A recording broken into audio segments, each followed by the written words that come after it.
The certified letter arrived on a Thursday morning. I was sitting at my kitchen table, the same spot where I'd had coffee every morning for 43 years. Harold's old percolator was still making that familiar gurgling sound. The newspaper was spread in front of me. I'd just finished the crossword puzzle. Outside, the birds were starting their usual routine at the feeder. It was supposed to be an ordinary day. The mail carrier knocked. That was unusual. She handed me a thick envelope with a return address I didn't recognize. Collection Services of America. The paper felt heavy, official. I set down my coffee cup. Harold's reading glasses were still on the table where I kept them, and I opened it. Final notice. Outstanding balance due. Amount, $87,500. I read it twice, then 3 times. $87,500. That couldn't be right. I didn't have any loans. Harold and I had paid off our mortgage 3 years ago. It had taken us 40 years, but we'd done it. This house was ours. Free and clear. I picked up the phone and called the number on the letter. My hands were shaking a little, but I told myself it was just a mistake. Someone else's debt. A computer error. The woman who answered sounded young, professional. Thank you for calling. Can I have your account number? I read her the number from the letter. I heard typing. Then a pause. Yes, ma'am. I have your account here. You're listed as co-signer on a home equity line of credit opened 6 months ago. The balance is $175,000, currently 90 days past due. I'm sorry, I said. There must be some mistake. I don't have a home equity loan. More typing. According to our records, you co-signed on May 15th of this year. The loan is tied to your property at 327 Maple Drive. That was my address, my home. But I only co-signed one thing this year, I said. My voice sounded strange in my own ears. My son Michael, he needed help with a down payment loan for a house he was buying. Ma'am, this is a home equity line of credit. The funds were drawn against your property, and according to our records, all withdrawals were cash advances. She paused. At casinos. The word hung in the air. Casinos. I couldn't speak. The kitchen felt too bright, too loud. That percolator was still gurgling. The birds outside were still chirping, but something inside me had gone very quiet. Ma'am, are you still there? Yes, I managed. I'm here. The primary borrower is listed as Michael Henderson. Is that your son? Yes. As co-signer, you're equally responsible for the full debt amount. If payment isn't received within 30 days, we'll be forced to begin foreclosure proceedings on your property. Foreclosure. On my house. The house Harold and I had worked 40 years to pay off. I hung up the phone. I sat there for a long time, just looking at that letter. The numbers didn't make sense. $175,000. Casinos. Michael had said it was for a house. He'd shown me pictures. He'd been so excited. My eyes moved to the mantel across the room. There was a photo of Michael there, his high school graduation, that bright smile, those hopeful eyes, my son. I looked at Harold's reading glasses on the table. He'd always been better at these things, better at seeing through people, better at asking the hard questions I didn't want to ask. But Harold wasn't here, and I had to be enough. I stood up. My coffee had gone cold. The newspaper crossword was still sitting there, finished. Everything looked normal, but nothing was normal anymore. I walked down the hall to the guest room, Michael's old room. He hadn't lived here in 20 years, but I'd kept some of his things. A few boxes in the closet, some jackets he'd left behind. I hung up the phone, and I did something I'd never done before. I went through Michael's things. I need to tell you about my life before that Thursday morning, before the letter, before I knew what my son had done. My name is Carol Henderson. I'm 68 years old. I live in a 3-bedroom ranch house in the suburbs. I've lived here since 1982. That's 43 years.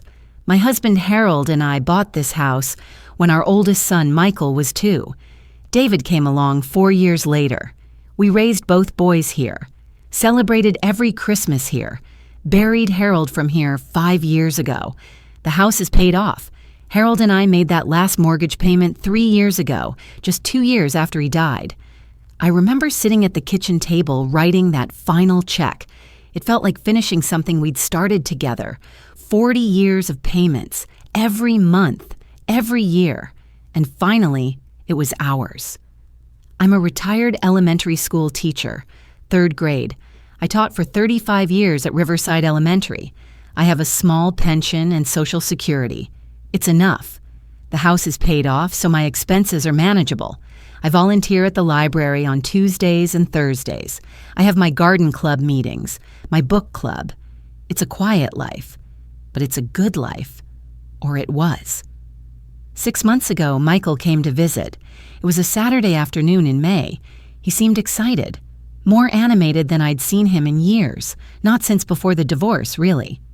"Mom," he said, sitting across from me at that same kitchen table. "I found a house, a real house, a starter home in a good neighborhood, 3 bedrooms, a yard. I can finally give Emma a place to visit that's not just an apartment." Emma is my granddaughter, Michael's daughter from his marriage to Julie. She's 19 now in college. After the divorce 2 years ago, Michael hadn't been the same. Julie took half of everything, the house they'd shared, the savings, custody every other week, and Harold had died the year before that. I told myself Michael just needed time to recover, time to find his footing again. "That's wonderful, honey," I said. I meant it. I wanted him to be stable, to be happy, to be the son I remembered. "There's just one thing," Michael said. He pulled out his phone and showed me pictures. A nice house, brick, white trim, a front porch. "The bank needs a co-signer for the down payment loan. Just a formality. I have the job, the income, but it's my first house purchase, and they want someone with established credit." I should have asked more questions. I should have said I needed to think about it. I should have told him I wanted to have my lawyer look at the papers first, but I didn't. "Of course," I said, "if it helps you get the house." "Thanks, Mom." He smiled, that bright smile I remembered from when he was little. "I brought the papers. We can sign them now. The bank needs them by Monday or I'll lose the house." He spread the documents across the table. I glanced at them. A lot of legal language, numbers. I saw my name. I saw co-signer. I saw an amount. Something about a line of credit for the down payment. "Where do I sign?" I asked. Michael pointed to the lines. I signed. 3 places. My full name, Carol Marie Henderson. The same signature I'd used on permission slips and report cards for 35 years. That was it. 10 minutes. Maybe less. Michael hugged me. "Thanks, Mom. You won't regret this. I'm really turning things around." I watched him drive away from the front window. I remember touching the photo of Harold on the mantel. "Our boy's getting a house," I said to the picture. "You'd be so proud." But Harold wasn't there to see it, and I didn't read those papers carefully. That was my mistake. My moment of complicity. I signed something without reading it. I trusted Michael without verifying. I wanted so badly for him to be okay that I didn't ask the hard questions. And the truth is, I've been doing that for 35 years, $52,000 for his college. I worked double shifts for 6 years, taught summer school while other teachers vacationed, $35,000 when his business failed 5 years ago, my entire retirement fund I'd saved from teaching, $18,000 for his car when he said the dealership deal fell through, $8,000 for his wedding to Julie. Over 35 years since his father died, I gave Michael everything I had. Every time he asked, I said yes. I thought I was building his future. I thought I was being a good mother. Total, $113,000. And apparently, that wasn't enough. My neighbor Margaret saw the pattern long before I did. Margaret is 70. She's lived next door for 15 years. She's a retired ICU nurse. Direct. No nonsense. Widowed, like me. Her husband died of cancer 8 years ago. She's the president of our garden club. Every Thursday, she brings me tomatoes from her garden. It's her way of checking on me. 2 months after I co-signed those papers, Margaret brought tomatoes and stayed for coffee. "How's Michael doing with his new house?" she asked. "Good, I think," I said. "He's been busy with renovations. I haven't seen it yet." Margaret looked at me over her coffee cup. "Carol, that boy has asked you for a lot over the years." "He's my son." "I know, but honey, at some point helping becomes enabling." I bristled. "He's turning his life around. He has a house now." Margaret didn't push. She just squeezed my hand. "I'm here if you need me. You know that." I did know. Margaret had been there when Harold died. She'd helped with the funeral arrangements. She'd sat with me during those first awful weeks when the house felt too empty and too quiet. She was a good friend, but I wasn't ready to hear what she was saying. My younger son, David, calls every Sunday at 10 in the morning. Like clockwork. He lives 2 states away in Indiana. He's an accountant, married to Lisa for 15 years. They have 2 kids, my other grandchildren, 10 and 12. David has always been the stable one. The reliable one. The one who never asked for money. The one I didn't have to worry about. That Sunday, after I co-signed, David called as usual. "How are you, Mom?"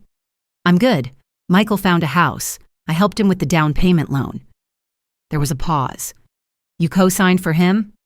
"Just a small loan for the down payment. He has a good job. He's doing well." Another pause. Longer. "Mom, please tell me you had a lawyer look at the papers first." "It was just a formality, David," Michael said. Michael says a lot of things. His voice was tight, frustrated. "Did you at least make copies? Do you know what you signed?" "David, don't..." "I'm sorry." He took a breath. "I just worry about you. Mike has a pattern. He's your brother. I know, and I love him. But I also know he's been struggling since Dad died.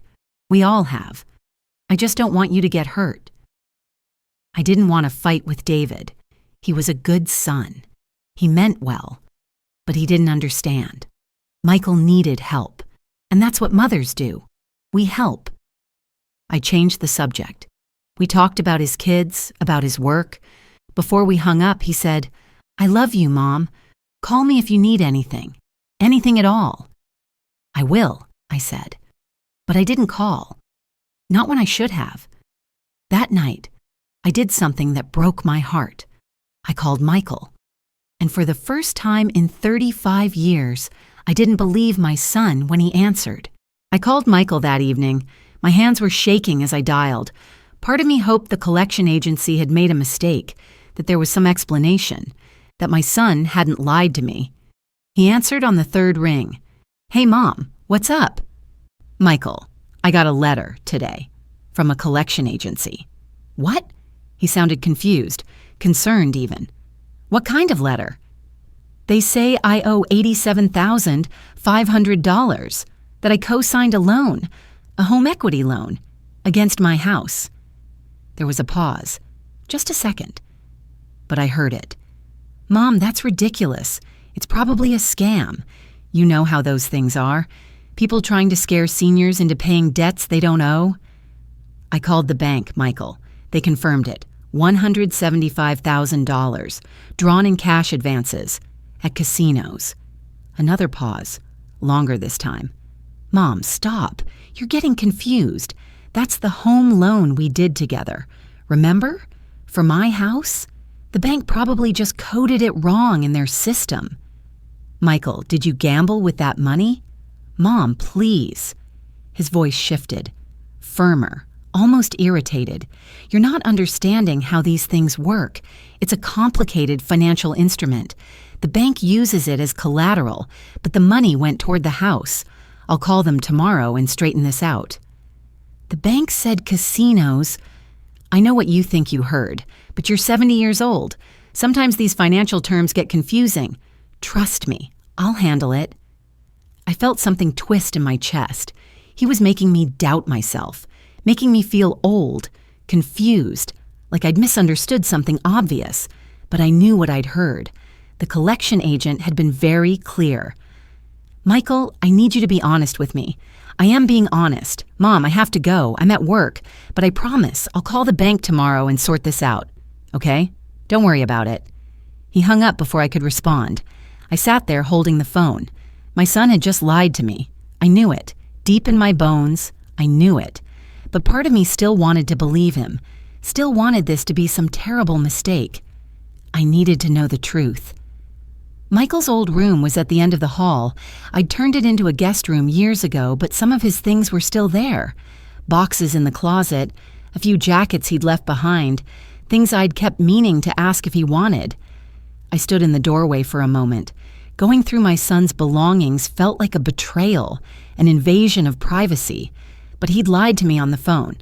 I'd heard it in his voice, in those pauses, in the way he'd dismissed me. The closet was neat, organized. I'd always kept it that way. There were 3 boxes on the shelf, old textbooks, some awards from high school, a few photo albums from when he was young. On the rod hung 2 jackets.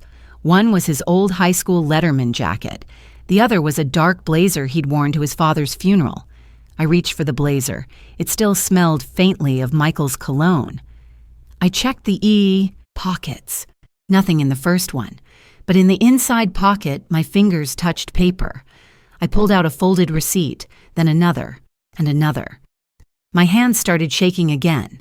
The first receipt was from Lucky 7 Casino, dated May 18th, 3 days after I'd signed those papers. Cash advance, $15,000. The second was from Desert Palms Casino, dated May 22nd. Cash advance, $8,500. There were more, 6 receipts total, all from different casinos, all cash advances, all within 2 weeks of my signature. I sat down on the floor of the guest room, the cheap paper crinkled in my hands. The ink was faded, but the numbers were clear, so clear. My son hadn't bought a house. He'd gambled, with my home as collateral.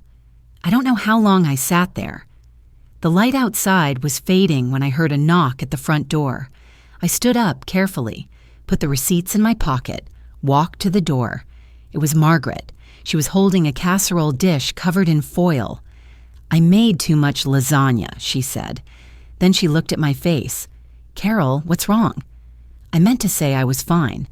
I meant to smile and thank her for the lasagna and send her home. But instead, I started crying. Margaret set the casserole on the hallway table and pulled me into a hug. She didn't say anything, just held me while I cried. The kind of cry I hadn't let myself have since Harold died. When I finally pulled away, she guided me to the living room, sat me on the couch, went to the kitchen, and came back with 2 glasses of water. "Tell me," she said. So I did. I told her about the collection letter, the phone call with the bank, the casinos, Michael's lies on the phone, the receipts I'd just found. Margaret listened without interrupting. When I finished, she was quiet for a moment. "Carol, you know what this is, don't you?" I looked at her. "That boy has been using you," she said. "This isn't the first time. You've given him over $100,000 over the years, and now he's put your house at risk." "He's my son." "I know he is. But honey, this isn't a mistake. This is theft." "Don't say that." My voice came out sharper than I intended. "He has an addiction. He needs help." "Maybe he does. But that doesn't make this okay. And it doesn't mean you have to sacrifice your home to save him from himself." I wanted to argue, to defend Michael, to explain that he'd been through so much, the divorce, losing his father, the stress of single parenthood. But Margaret's words sat heavy in my chest. $175,000, my home equity, the house Harold and I had worked 40 years to own, all at risk because my son had lied to me. "What do I do?" I asked. Margaret squeezed my hand. "You call a lawyer, first thing tomorrow morning." After Margaret left, I went back to Harold's study. It was a small room off the living room. He'd used it for paying bills, doing taxes, keeping important documents. I'd barely touched it since he died. It still smelled like him somehow. Books and old paper and that aftershave he'd worn for 30 years. I pulled out the filing cabinet, found the folder labeled Michael House Loan. Inside were the papers I'd signed. I'd made copies before giving the originals to Michael. At least I'd done that much. I spread them across Harold's desk and read them, really read them, for the first time. The document title, Home Equity Line of Credit Agreement, not down payment loan, not house purchase loan, Home Equity Line of Credit. I kept reading. There was a clause about collateral, another about co-signer liability, and then in the middle of page 3, borrower may use funds for any purpose. Any purpose. I'd signed away my home equity for Michael to use however he wanted, and he'd used it for gambling. My phone rang. I jumped. It was Michael. Mom, I've been thinking about our conversation earlier. I'm sorry if I seemed dismissive. I know you're worried. I didn't say anything, but I promise you, everything's fine. I talked to my financial advisor. It's all just a misunderstanding with how the loan is coded in the bank's system. Nothing to worry about. His voice cracked, just for a second, and for a moment he sounded like a scared little boy again.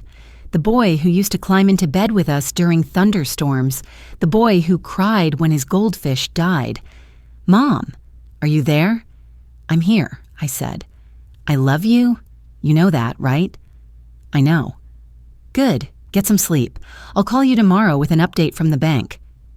He hung up. I sat in Harold's study, surrounded by papers. The receipts from Michael's jacket were still in my pocket. The loan documents were spread across the desk, and I knew what I had to do. For the first time in my life, I had to choose myself over my son. The next morning, I did something Harold always told me to do. I asked for help. I called a lawyer. Margaret had given me the name, Ruth Martinez, an elder law attorney who specialized in financial abuse cases. Margaret knew her through a friend whose mother had been scammed by a caregiver. Ruth had gotten most of the money back. I called at 8:30, as soon as the office opened. The receptionist was kind. She said Ruth had an opening at 11 if I could come in today. I said yes. I wore my navy blazer, the one I used to wear for parent-teacher conferences. I wanted to look put together, professional, even though I felt like I was falling apart. Ruth Martinez's office was in a brick building downtown. The waiting room had comfortable chairs and a coffee station. The receptionist offered me coffee. I declined. My stomach was already in knots. Ruth came out to greet me herself. She was younger than I expected. Early 50s, maybe. She wore a gray suit and reading glasses on a chain. Her handshake was firm. Mrs. Henderson, come on in. Her office was organized but warm. Bookshelves lined with legal texts, a desk with neat stacks of folders, photos of what looked like her family on the credenza. "Tell me what's going on," she said. I told her everything. The collection letter, the phone call with the bank, Michael's lies, the casino receipts I'd found, the loan documents I'd signed without reading carefully. Ruth listened without interrupting. She took notes on a yellow legal pad. When I finished, she was quiet for a moment. "Mrs. Henderson, I'm going to be very direct with you. What we're dealing with is elder financial abuse. Your son deceived you about the purpose of this loan and used your home equity to fund a gambling addiction. That's abuse." The word hit me hard. Abuse. My son had abused me. "The question now," Ruth continued, "is what we can do about it legally. First, I need to see all the documentation. Do you have copies of what you signed?" I handed her the folder. She spread the papers across her desk and started reading. Really reading. The way I should have 6 months ago. After a few minutes, she looked up. "I need you to do something for me. I need you to request your full bank statements from the account, 6 months' worth. Can you do that today?" "Yes," I said. "Good. Bring them to me as soon as you have them. We need to document every single withdrawal." I went straight to my bank from Ruth's office. First National. I'd been banking there for 30 years. I knew most of the tellers by name. I asked to speak with someone about my account. They led me to a conference room. A young man in a suit came in. His name tag said Kevin Morrison, personal banker. "How can I help you today, Mrs. Henderson?" "I need to see the statements for my home equity line of credit. All of them, since it was opened in May." Kevin typed on his computer. His expression shifted. "I see the account here. Let me pull up the activity." He printed, page after page. The printer hummed in the corner. When it stopped, he gathered the papers and brought them to the table. "Here you go," he said. Then more quietly, "Mrs. Henderson, are you aware of the activity on this account?" "I'm beginning to be," I said. He spread the statements across the conference room table. 6 months, May through October. Each page showed the same pattern. May 18th, cash advance, Lucky 7 Casino, Las Vegas, Nevada, $15,000. May 22nd, cash advance, Desert Palms Casino, Atlantic City, New Jersey, $8,500. May 29th, cash advance, MGM Grand Casino, Las Vegas, Nevada, $25,000. June 5th, cash advance, Mirage Casino, Las Vegas, Nevada, $30,000. The numbers swam before my eyes, page after page, casino after casino, thousands and thousands of dollars, all drawn in chunks over 6 months. Some weeks there were multiple withdrawals. The room felt too cold. The fluorescent lights were too bright. I could hear the hum of the air conditioning, the texture of the paper under my fingers. Official, heavy, undeniable. Kevin cleared his throat. "Mrs. Henderson, the total amount drawn is $175,000. As co-signer, you're equally liable for the full debt." "What does that mean?" I asked, even though I already knew. "It means that if the primary borrower, Michael Henderson, fails to repay, the bank can pursue full collection from you. That includes placing a lien on your property. If payment isn't received, we can initiate foreclosure proceedings." I stared at those statements. Each withdrawal was a choice Michael had made. Each one was a moment he'd chosen gambling over me, over his father's memory, over the house Harold and I had worked 40 years to pay off. And I understood something in that cold conference room with those papers spread in front of me. To Michael, I wasn't his mother. I was a mark, a source of money. Nothing more. I don't know how long I sat there. Kevin waited patiently. Finally, I spoke. "Can I have copies of all of this?" "Of course." He made copies while I sat there. When he handed them to me, his expression was kind. "Mrs. Henderson, I'm sorry. I see this more often than I'd like. Family members taking advantage. If you need resources, I can give you some referrals." "I have a lawyer," I said, "but thank you." I drove straight back to Ruth's office. My hands were shaking on the steering wheel. I kept seeing those numbers, 15,000, 25,000, 30,000, over and over. Ruth's receptionist brought me into her office immediately. Ruth looked at the bank statements. She read through them methodically. Then she pulled out the loan documents I'd signed and compared them. "All right," she said, "here's what we know. This is a legitimate home equity line of credit. You signed it willingly. The problem is that Michael misrepresented the purpose. Can we prove that?" That's the challenge. Proving fraud requires showing that he intentionally deceived you. Do you have anything in writing? Text messages? Emails? I pulled out my phone, opened my message thread with Michael. There were texts from around the time I'd signed. May 10th. "Mom, I found the perfect house. Starter home in good neighborhood. Just need this one thing." May 14th. "Bringing the paperwork tomorrow. Can't wait to show you my new place once renovations are done." June 2nd. "Be patient about visiting the house, Mom. Lots of work to do before I can have guests." July 15th. "House is coming along. Should be ready for you to see by fall." Ruth read them. Then she looked up at me. "This helps. It shows a pattern of deception. He told you repeatedly it was for a house. Combined with the bank statements showing only casino withdrawals, we have evidence of misrepresentation." She pulled out another document. I also need to check something. Do you have a power of attorney document with Michael? I thought about it. Yes, years ago, when Harold was sick, I signed one for both boys, in case something happened to me and I needed help managing things. Do you still have that document? It's in my filing cabinet at home. Bring it to me. I want to make sure Michael hasn't used it inappropriately. She made copies of everything: the bank statements, the texts, the original loan documents. Then she organized them into folders. Mrs. Henderson, your financial advisor, do you have one?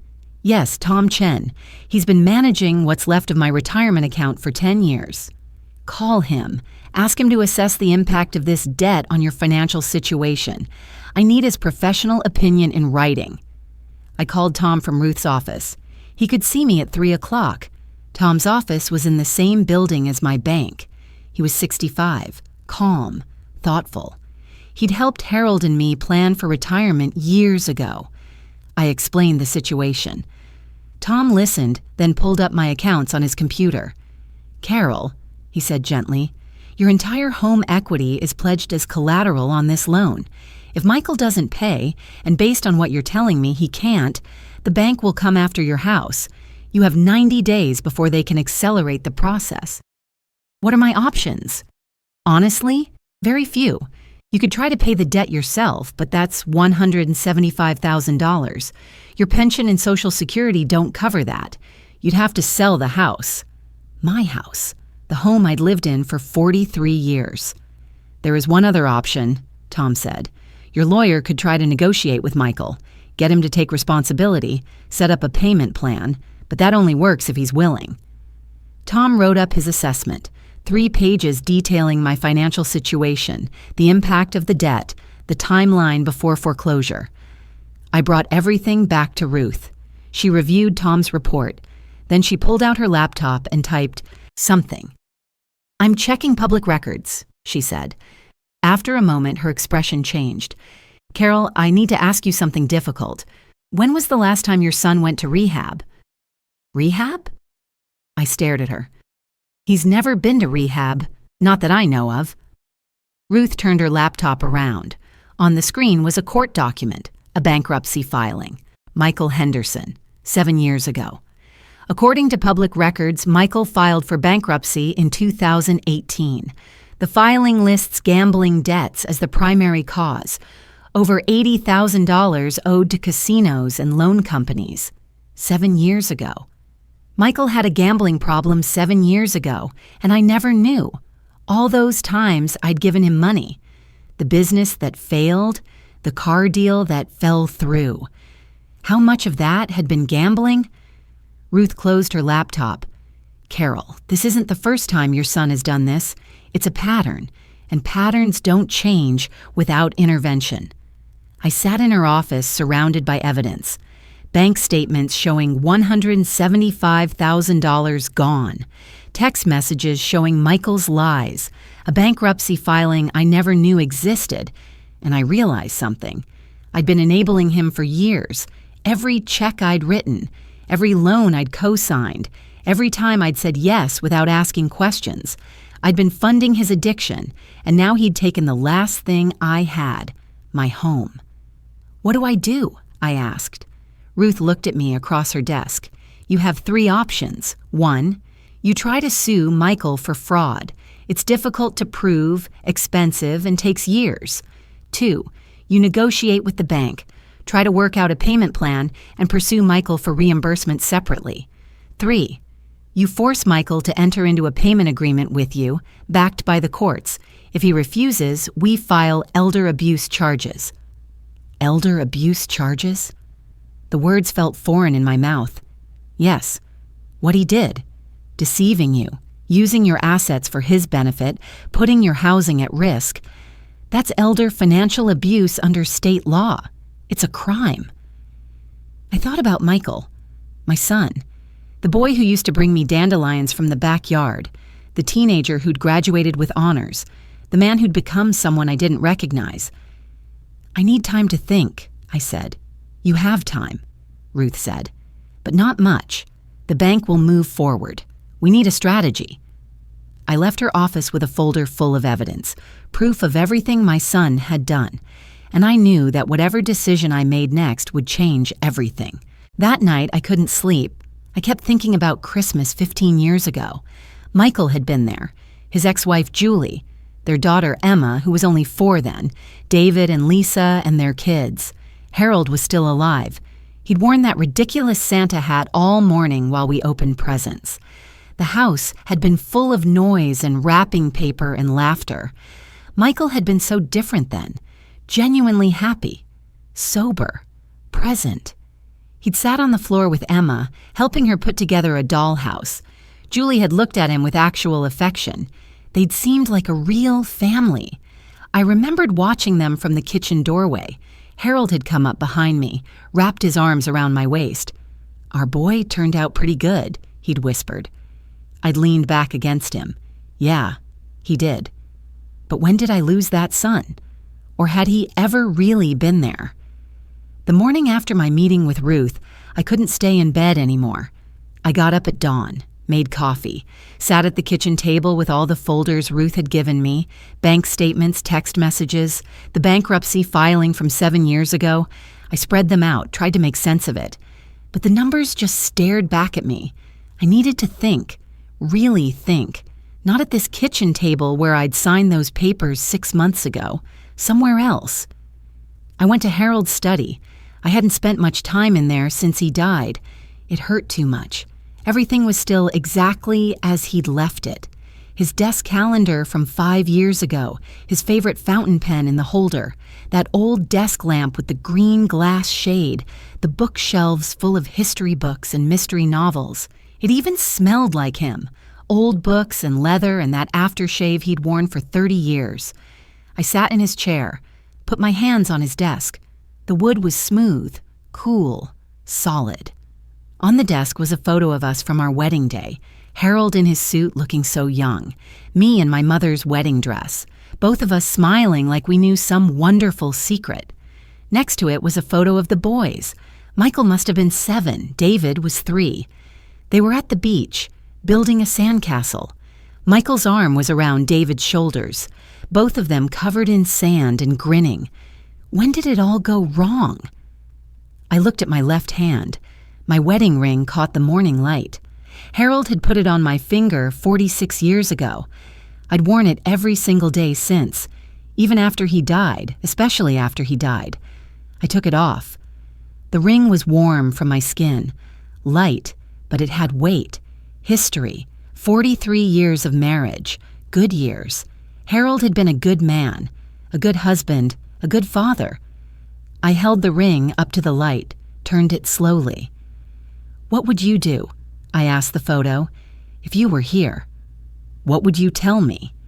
I already knew the answer. Harold had never been afraid of hard conversations. He'd never been afraid of saying no when no needed to be said. He'd loved the boys, but he'd also held them accountable. "Carol," I could almost hear him say, "you can't save him. You can only save yourself." "But he's our son," I wanted to argue. "Our baby." "I know," Harold would have said, "but sometimes the most loving thing you can do is let someone face the consequences of their choices." I looked at the ring again, Harold's ring, the symbol of our partnership, our life together. I'd been wearing it on my left hand, the way a married woman does, but Harold was gone, and I had to make this decision alone. Slowly, deliberately, I slipped the ring onto my right hand instead. It felt strange there, foreign, but also right somehow. I was still Harold's wife. I always would be. But I was also just Carol, and Carol had to take care of herself, because no one else was going to do it. I sat there in the silence of Harold's study. 43 years since we bought this house. And I realized something. Protecting my son and protecting myself weren't the same thing anymore. Maybe they never had been. For 35 years, I'd chosen Michael over myself, over my needs, over my future. Every time he'd asked for money, I'd said yes. Every time he'd made a promise he didn't keep, I'd believed the next promise. Every time he'd hurt me, I'd made excuses for him. I thought I was being a good mother, but really I'd been enabling him, funding his addiction, protecting him from consequences. And in the process, I'd taught him that my love meant he never had to be accountable. My flaw wasn't loving too much, it was enabling too much. But that ended today. I picked up my phone, called Ruth. "It's Carol Henderson. I've made a decision." "I'm listening," Ruth said. "I want to pursue legal action. I want Michael to be held accountable, whatever that takes." There was a pause. Then, "Are you sure?" "I'm sure." "All right, here's what I recommend. We pursue mediation first. We bring Michael in with his attorney, if he has one. We present the evidence, and we give him a choice. Enter into a court-backed payment agreement, or we file elder abuse charges. If he chooses the payment plan, he also enters court-mandated gambling treatment. And if he refuses? Then we file criminal charges and pursue asset seizure. It won't be pleasant, but it will protect your home. When can we do the mediation?" "I need 2 weeks to prepare. I'll send the formal notification to Michael. He'll need time to get an attorney. Does mid-November work?" Mid-November. 2 weeks, 14 days until I had to sit across from my son and hold him accountable. "Yes," I said, "that works." After I hung up, I called Margaret. "I need your help," I said. "Anything," she said immediately. "Can you come over? I need to tell you what I decided." Margaret was at my door in 10 minutes. She brought coffee and scones from the bakery downtown. We sat at the kitchen table. I told her about the evidence, the bankruptcy I hadn't known about, Ruth's recommendation, the mediation I'd just scheduled. Margaret listened. When I finished, she reached across the table and took my hand. She was looking at my right hand, at Harold's ring in its new place. "You moved your ring," she said quietly. "I did." "Good for you." "I'm scared," I admitted. "What if I'm making the wrong choice?" "What's the alternative?" Margaret asked. "Let him take your house? Lose everything you and Harold built?" "Carol, you taught 3rd grade for 35 years. How many times did you have to hold a child accountable because it was the right thing to do, even though it was hard?" "All the time." "This is the same thing, except the child is 42, and the stakes are your home." I nodded. She was right. I knew she was right. "I'll be with you," Margaret said. "Every step. You're not doing this alone." That afternoon, the garden club met at Barbara's house. I almost didn't go, but Margaret insisted. There were 8 of us. We'd been meeting the first Thursday of every month for 10 years. Most of us were widows. All of us were in our 60s or 70s. We talked about roses and perennials and mulch, but mostly we talked about life. After the official business, Barbara served tea and cookies. We sat in her living room. The autumn light came through the windows. Margaret squeezed my hand. "Carol has something she wants to share." I took a breath, told them the short version, my son, the loan, the gambling, the mediation in 2 weeks. When I finished, there was silence. Then Barbara spoke. "What do you need from us?" "I don't know," I said honestly. "Maybe just to know I'm not alone." "You're not," said Joan, who sat across from me. "My nephew did something similar to my sister. Forged her name on a reverse mortgage. She's still fighting it." "My son-in-law stole from my daughter's business," said Patricia. "They're divorced now, but she's rebuilding." One by one, they shared. Not long stories, just acknowledgments. We'd all been hurt by people we loved. We'd all had to make hard choices.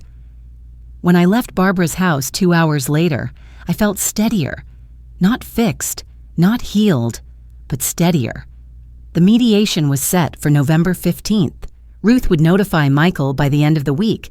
He'd have 10 days to prepare, to get an attorney, to come up with whatever excuse or explanation he thought might work, and I'd have 10 days to prepare myself to hold firm.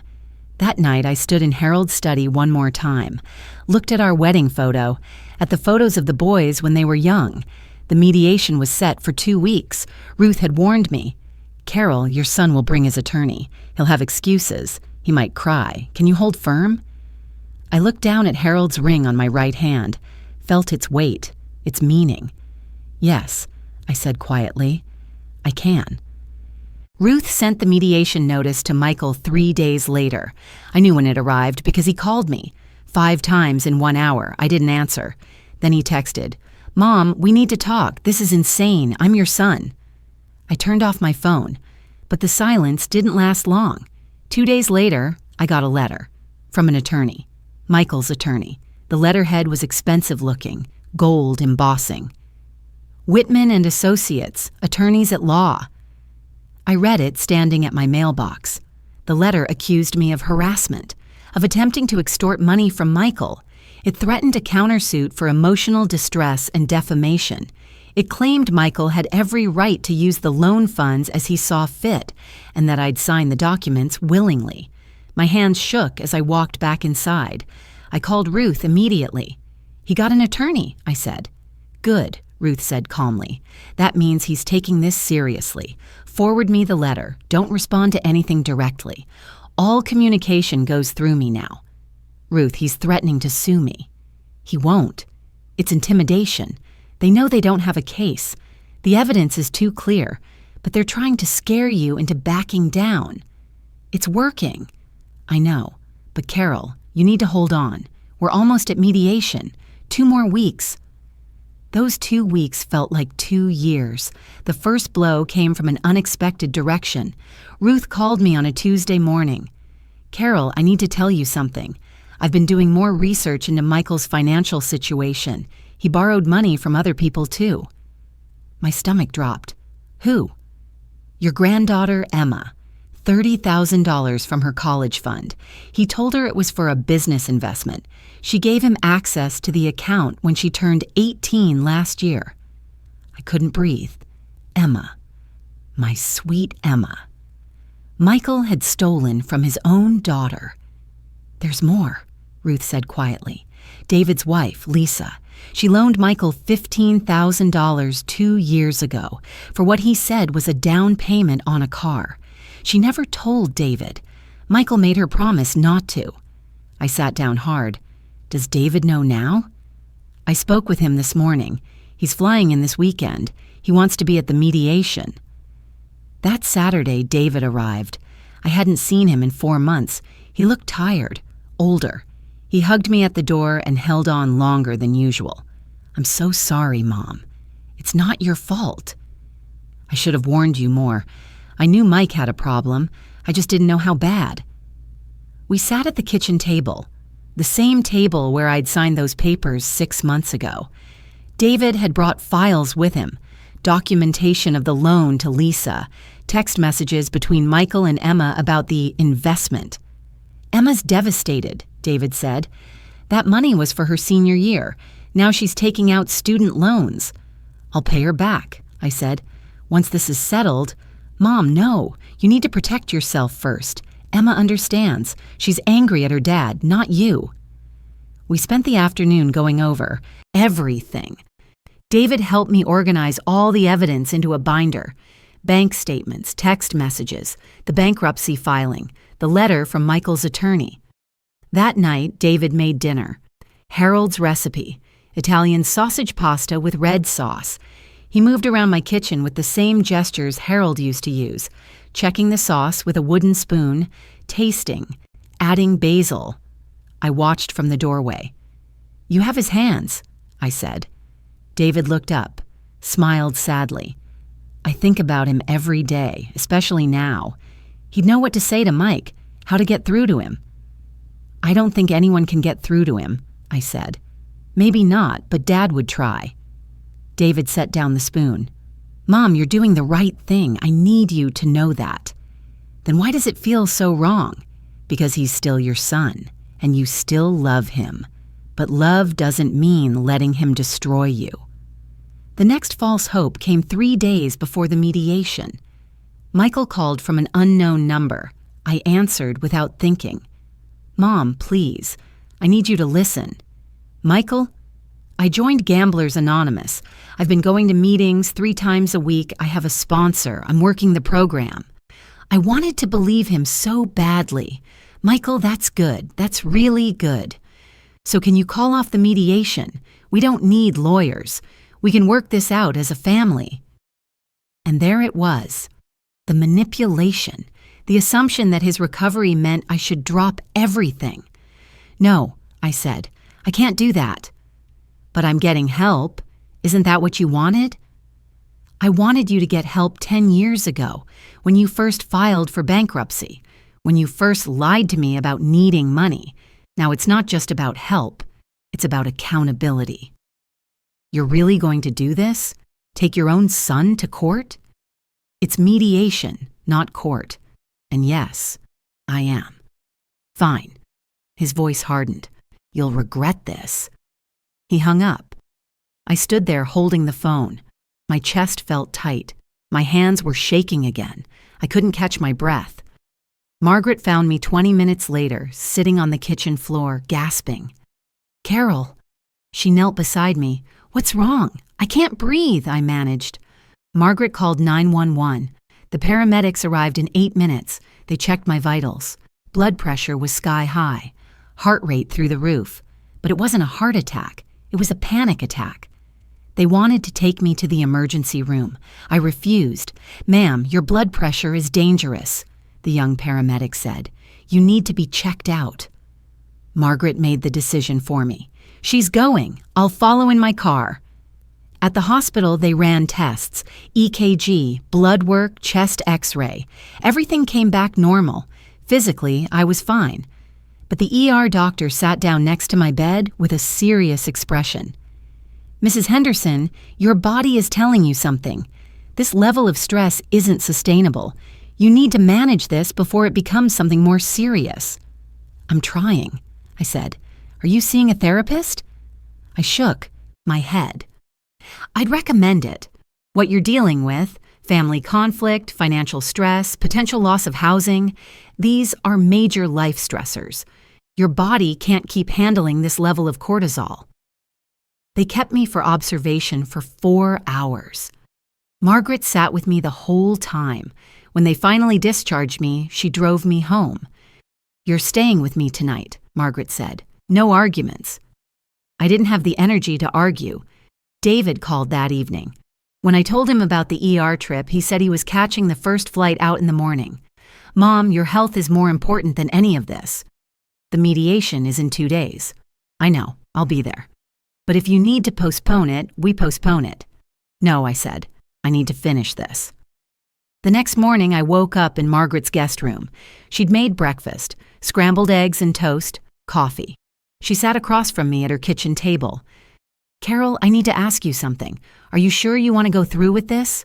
The mediation, all of it. Because if it's going to kill you, it's not worth it. If I don't do this, I lose my house. There might be other options. The bank might work with you. No. I set down my coffee cup. I'm not negotiating with the bank. Michael did this. Michael needs to fix it. I'm not losing my home because I'm too afraid to hold him accountable. Margaret nodded slowly. Okay, then I'll be there with you, at the mediation, if Ruth allows it. You don't have to. I'm your friend. This is what friends do. The bank called that afternoon. They'd heard about the upcoming mediation. They had a settlement offer. Mrs. Henderson, we understand this is a difficult situation. We're prepared to offer you a modified payment plan. You'd pay half the debt, $87,500, over 10 years. We'd forgive the rest. $87,000, half my life savings, the amount from that first collection letter. And if I don't agree? Then we proceed with foreclosure proceedings after the mediation. If your son doesn't agree to a payment plan, we'll have no choice but to recover the debt from you. I hung up and called Ruth. They're trying to get you to settle before Michael has to pay anything, Ruth said. Don't take it. If Michael agrees to the payment plan in mediation, the bank gets their money. If he refuses, we have other options. But don't let them scare you into paying before we even try to hold Michael accountable. Over the next 6 weeks, everything moved at once. Ruth filed paperwork with the court. The bank negotiated a temporary hold on foreclosure proceedings. Michael's attorney sent 2 more threatening letters. David flew in twice for meetings with Ruth. Through it all, I kept going. I worked my shifts at the library. I went to garden club meetings. I pulled weeds in my backyard until my hands were raw and my knees ached. I couldn't control my son, but I could control this garden. The night before mediation, I couldn't sleep. I went to Michael's old room, found his high school yearbook in the closet, opened it to his senior portrait. Michael Henderson, most likely to succeed. That bright smile, those hopeful eyes.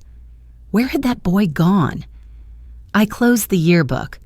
Tomorrow I would face my son. I would sit across from him in a conference room with lawyers and mediators. I would present evidence of what he'd done, and I would hold firm, even if it meant losing him. The mediation was scheduled for 10 o'clock on a Tuesday morning. Ruth's office building, 3rd floor, conference room B. I wore my navy suit, the same one I'd worn to Harold's funeral. Margaret had offered to come, but I'd asked her to wait in the lobby instead. I needed to do this part alone. Well, not alone. David would be there. And Ruth? We arrived 15 minutes early. Ruth was already in the conference room, setting up. She'd brought 3 large folders. Evidence. 6 months of work condensed into manila folders and page protectors. The conference table was long, dark wood, 8 chairs. Ruth directed me to sit on one side. David sat next to me. Ruth took the chair at the end closest to me. The mediator will sit at the head, Ruth explained. Michael and his attorney will sit across from you. The mediator's job is to facilitate, not to judge. But the evidence speaks for itself. What if he doesn't agree? I asked. Then we file criminal charges. But Carol, he'll agree. His attorney knows what they're facing. At 5 minutes to 10, the mediator arrived. Her name was Susan Chen, mid-40s, professional but warm. She shook everyone's hands, explained the process, reviewed the confidentiality rules. At 10 o'clock exactly, Michael walked in.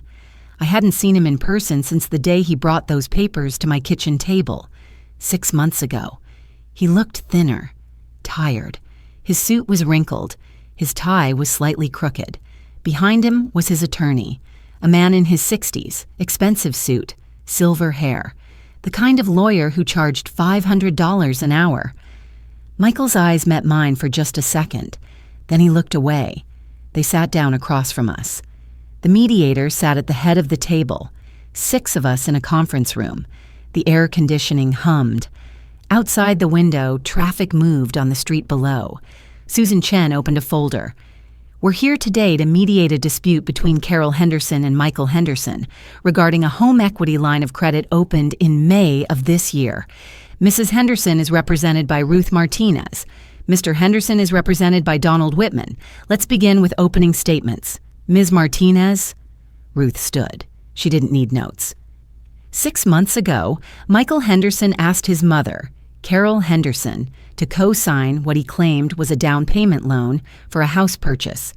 Mrs. Henderson signed in good faith, trusting her son. What Mr. Henderson actually obtained was a home equity line of credit against his mother's property for $175,000. He used every penny for gambling. When Mrs. Henderson discovered the truth, she found evidence that her son has been deceiving her for years. We're here today to resolve this matter and protect Mrs. Henderson's home from foreclosure. Donald Whitman stood. My client acknowledges that he has struggled with a gambling addiction. However, Mrs. Henderson willingly signed the loan documents. The bank approved the loan. Mr. Henderson did. Nothing illegal. This is a family dispute, not a criminal matter. My client is willing to negotiate a payment plan, but he will not be coerced into accepting unreasonable terms. Susan Chen nodded. Thank you both. Ms. Martinez, you have evidence to present? Ruth opened the first folder. She spread documents across the table, one by one, methodically. Bank statements, 6 months, May through October, each page highlighted. Yellow marker over every single casino cash advance. May 18th, Lucky 7 Casino, $15,000. May 22nd, Desert Palms Casino, $8,500. May 29th, MGM Grand Casino, $25,000. She kept going. Page after page. The sound of paper sliding across wood. Each withdrawal was a nail in a coffin. Michael stared at the table. His attorney made notes on a legal pad. Ruth opened the second folder. Text messages. Printed. Dated. May 10th. Michael Henderson to Carol Henderson. Mom, I found the perfect house. Starter home in good neighborhood. May 14th. Bringing the paperwork tomorrow. Can't wait to show you my new place. She laid out more texts. June, July, August. Each one promising to show Carol the house. Each one a lie. There is no house, Ruth said quietly. There was never a house. She opened the third folder. The bankruptcy filing from 7 years ago. $80,000 in gambling debts. Mr. Henderson has been struggling with gambling addiction for at least 7 years. His mother didn't know. He hid it from her. And when he needed money to feed his addiction, he used her home as collateral. Donald Whitman cleared his throat. Ms. Martinez, my client's medical history is not relevant. It's relevant when it shows a pattern of deception, Ruth said. Mrs. Henderson gave her son over $100,000 over 35 years. Money for college, money for his business, money for his wedding. She thought she was helping him build a life. She had no idea she was funding an addiction. Ruth pulled out one more document. Mrs. Henderson's granddaughter, Emma Henderson, gave her father $30,000 from her college fund last year. Michael told her it was for a business investment. It went to casinos. Mrs. Henderson's daughter-in-law, Lisa Henderson, loaned Michael $15,000 2 years ago, also for gambling. Michael's attorney shifted in his seat. This was new information. Even he hadn't known about Emma and Lisa. Ruth sat down. My client is willing to negotiate, but the terms are non-negotiable. Full restitution, court-mandated treatment, and accountability. Susan Chen turned to Michael. Mr. Henderson, do you have a response? Michael looked at his attorney. Donald Whitman nodded. Michael's voice cracked. He cleared his throat, started again. I have a gambling problem. I've had it for a long time. Longer than 7 years. It started after my dad died. I couldn't handle losing him. Every bet I thought if I just won this one, everything would feel okay again. I thought I could feel something other than empty. His eyes filled with tears. He looked at me for the first time since sitting down. Mom, I'm so sorry. I never meant to hurt you. I couldn't stop. Every time I swore it would be the last time. But it never was. I sat there, looking at my son. The boy who used to climb into bed with us during thunderstorms. The teenager who'd graduated with honors.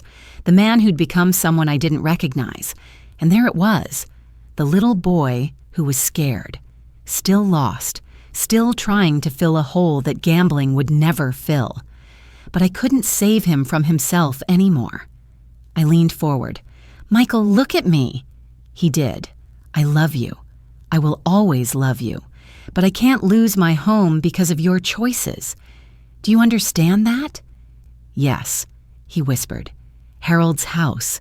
The house we bought when you were 2. The house we spent 40 years paying for. I'm not losing it. Not for gambling. Not for anything. Michael nodded. Tears ran down his face. His attorney handed him a tissue. David spoke for the first time. His voice was steady, firm.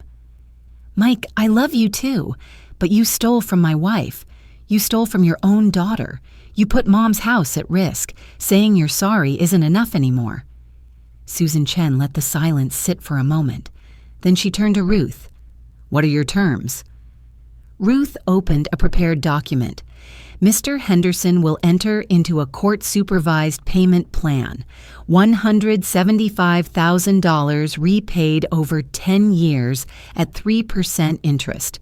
Monthly payments of $1,611. Payments begin immediately. If Mr. Henderson misses 2 consecutive payments, the full amount becomes due immediately, and Mrs. Henderson can pursue civil and criminal remedies. Additionally, Mr. Henderson will enter a court-mandated gambling treatment program, twice-weekly therapy for a minimum of 2 years, proof of attendance provided monthly to the court. Third, Mr. Henderson will have no contact with Mrs. Henderson for 6 months.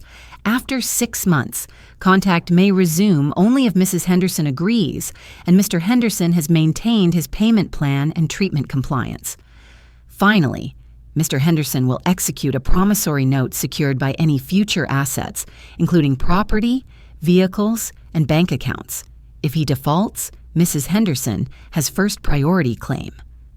Donald Whitman reviewed the document. He spoke quietly with Michael for several minutes. Then he turned to Susan Chen. "We agree to the terms with one modification. The no-contact period should be 3 months, not 6. Ruth shook her head. 6 months is already lenient.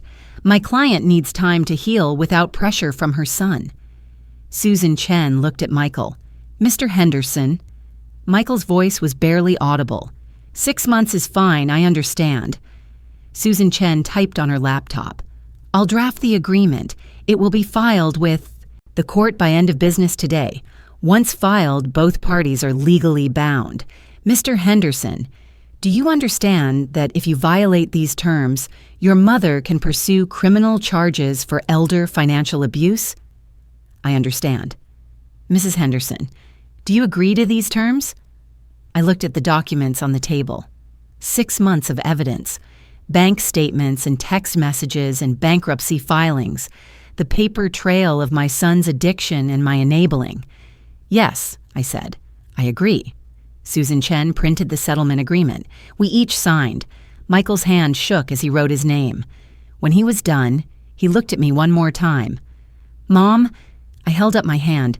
6 months, Michael.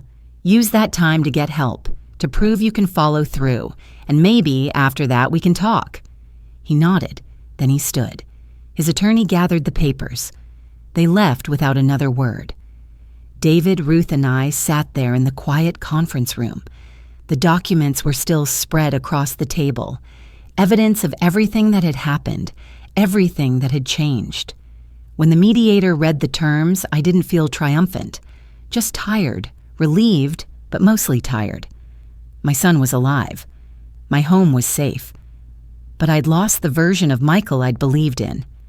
Ruth began gathering the documents. "You did well, Carol. You held firm." "It doesn't feel like winning," I said. "It's not supposed to," Ruth said gently, "but you protected yourself. That's what matters." David put his arm around my shoulders. "Dad would be proud of you." We left the building. Margaret was waiting in the lobby. She took one look at my face and hugged me. "It's done," I said. "Good," she said. "Now let's get you home." As Michael left the conference room, he turned back once.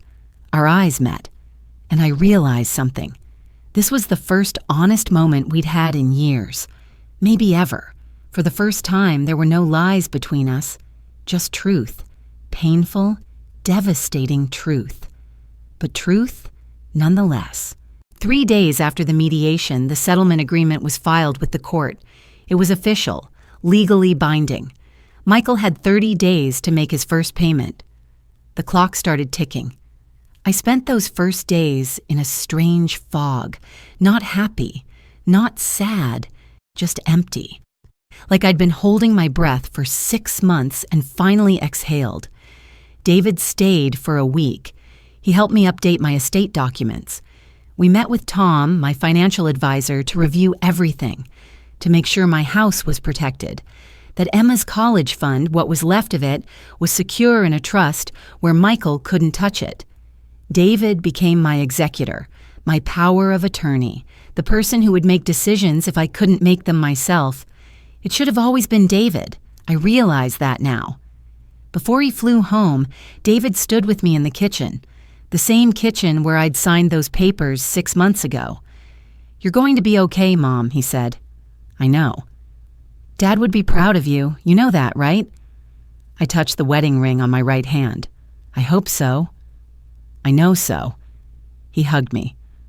I'll call you Sunday, 10 o'clock. I'll be here. And he kept that promise. Every Sunday at 10 o'clock, like clockwork. The consequences came quickly. Michael's first payment arrived on time. $1,611, cashier's check. No note, just the payment. The bank removed the foreclosure threat. My home equity was still pledged as collateral, but as long as Michael made his payments, the house was safe. Michael enrolled in a court-mandated gambling treatment program. Twice a week. Individual therapy and group sessions. Proof of attendance went to the court every month. Ruth received copies. So far, he hadn't missed a session. The most painful consequence was Emma. My granddaughter stopped speaking to her father. She changed her phone number, blocked him on social media. She told David she needed time. Maybe years. Maybe forever. When I talked to Emma on the phone, she cried, "Grandma, I'm so sorry. I should have told you. I should have known." Sweetheart, this is not your fault. You trusted your father. That's what children are supposed to do. But my college fund will be rebuilt. Your Uncle David and I are working on it. You focus on school, on your future. Let the adults handle this. She was quiet for a moment. Then, "Grandma, are you okay? Really okay?" "I'm getting there," I said honestly, "one day at a time." A month after the mediation, Margaret brought tomatoes, like she did every Thursday. We sat in my kitchen with coffee. "You did it," she said. "You saved your home." "We did it," I corrected. "I couldn't have done this without you." Margaret waved her hand. "I just brought casserole and drove you to the ER. You did the hard part. You believed me when I was ready to doubt myself. That was everything." Margaret reached across the table, squeezed my hand. "That's what friends do. We show up."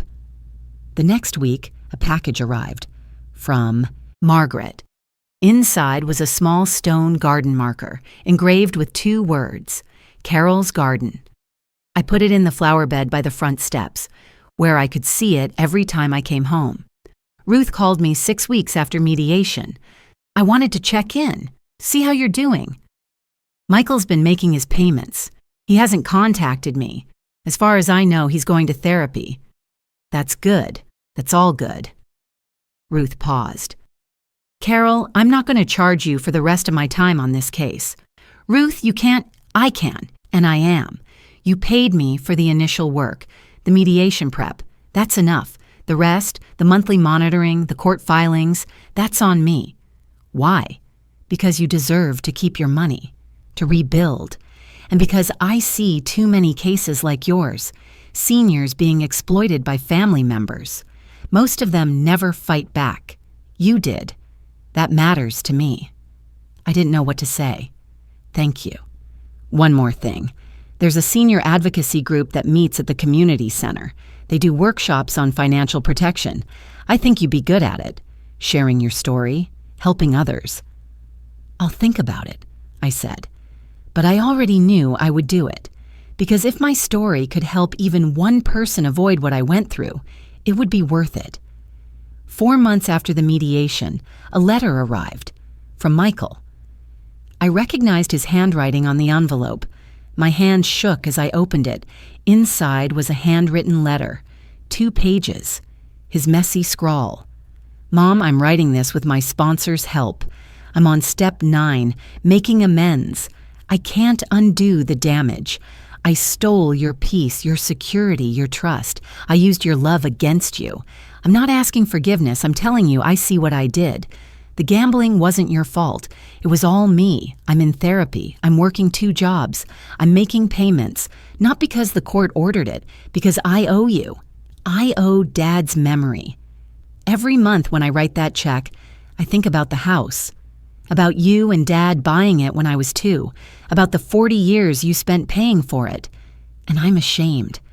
I know I can't fix what I broke. I know you might never trust me again. I know I might never have a relationship with Emma or David or my nieces and nephews. I accept that. Those are the consequences of my choices. But I want you to know I'm trying. I'm going to keep trying.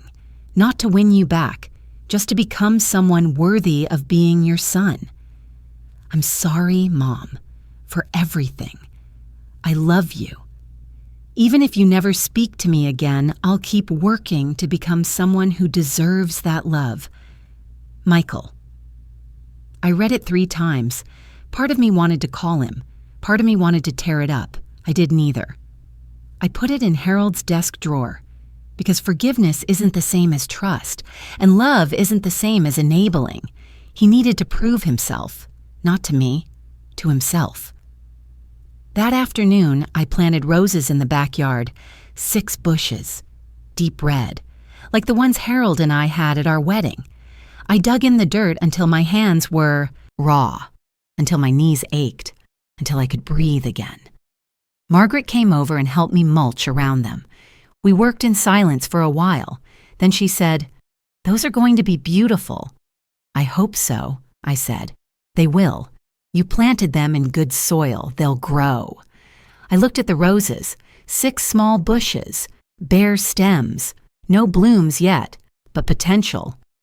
"Harold would have liked these," I said. "He would," Margaret agreed. I stood up, brushed the dirt from my knees.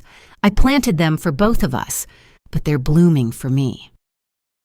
6 months after mediation, I woke up in my own home, made coffee in my own kitchen. The silence was peaceful, not threatening. My home was mine. The fear was gone. Today is 8 months after the mediation. I'm sitting at my kitchen table, the same table where this all began, where I signed those papers 6 months before I knew the truth, where I've had coffee every morning for 43 years. Harold's percolator is still making that familiar gurgling sound. I still make enough coffee for 2. Old habits. Michael's payment came through yesterday, 8 months in a row, on time. Every single one, $1,611, like clockwork. The bank sent me a statement last week, $168,000 remaining, $7,000 paid down in 8 months. Only 10 more years to go. I should feel angry about that. 10 more years of payments, 10 more years tied to my son's debt. But I don't, because my house is safe. My home equity is rebuilding. The fear is gone. Some days I still can't believe it happened, that my son did this to me. But I'm here. I'm standing. My home is mine. That counts for something. It counts for everything. Margaret still brings tomatoes every Thursday. She came by this morning. We sat in the garden. The roses I planted after the mediation are blooming now. Deep red, full, beautiful. "I told you they'd grow," Margaret said. "You were right." She smiled. "I'm always right. You should know that by now." We sat there in comfortable silence, pulling a few weeds, drinking iced tea. Some friendships don't need words. They just need showing up. And Margaret's been showing up for 8 months straight. I started working at the library again, just 2 days a week. It's not about the money, though that helps. It's about purpose, about having somewhere to be, about the rhythm of normal life. The garden club knows what happened. They've known for months, but true to their generation, no one gossips. They just show up, with casseroles, with company, with the quiet understanding that some things don't need to be discussed to be known.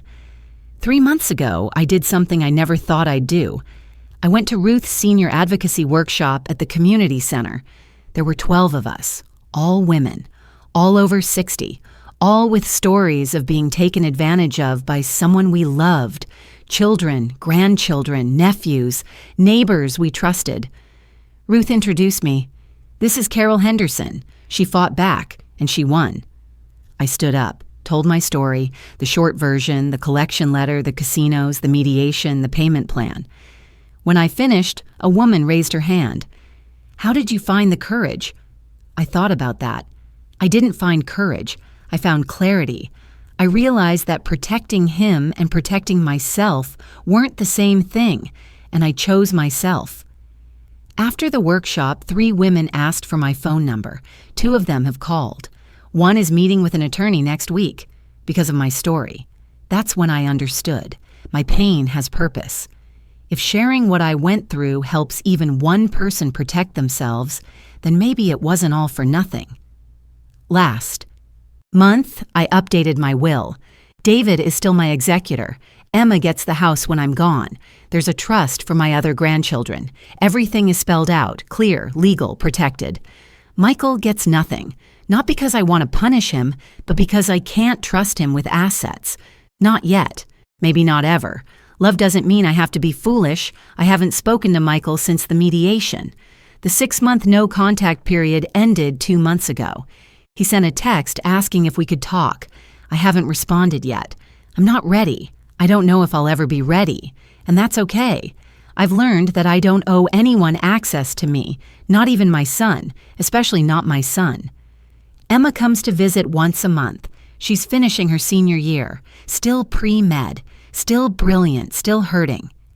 We sit in the garden together. Sometimes we talk about her father. Sometimes we don't. Last week, she said, "Grandma, I'm proud of you." For what? For choosing yourself. For showing me that's allowed, that women can do that. I held her hand. "You're going to be a wonderful doctor." "I learned from the best," she said. "Here's what I want you to know. If you're in a situation like mine, if someone you love is taking advantage of you, you have choices. You don't have to accept it. You don't have to sacrifice yourself to save someone who won't save themselves. It's not selfish to protect your home, your savings, your future. It's survival. And if you're feeling guilty, like you're betraying someone you love by setting boundaries, I understand. I felt that too. But boundaries aren't betrayal. They're self-respect. You can love someone and still hold them accountable. You can grieve the person they used to be while protecting yourself from who they've become. These things can coexist. Find a lawyer who specializes in elder law. Document everything. Tell someone you trust. Don't carry this alone. And if someone tries to make you feel old, confused, or incapable of understanding, that's manipulation. You know what you know. Trust yourself. I'm 68 years old. I'm a widow. I'm a retired teacher. I'm a grandmother. And I'm a survivor. I survived my son's betrayal. I survived the fear of losing my home. And I came out the other side still standing. You can too. This morning, I sat in the backyard with my coffee. The roses were blooming. The garden stone Margaret gave me, Carol's garden, was catching the morning light. Harold's ring is still on my right hand. I touch it sometimes. Remember the man who loved me, the life we built together, the house we bought when Michael was 2. Michael's photo is still on the mantle. I haven't taken it down because he's still my son. I still love him. But that love looks different now. It has boundaries. It has conditions. It has self-preservation built into it. That's what I've learned. You can choose how much someone takes from you. You can decide where your line is. And once you find that line, you can hold it. I did. And I'm still here. My home is mine. My garden is blooming. My peace is real. Some days, that's enough. Today, it's everything.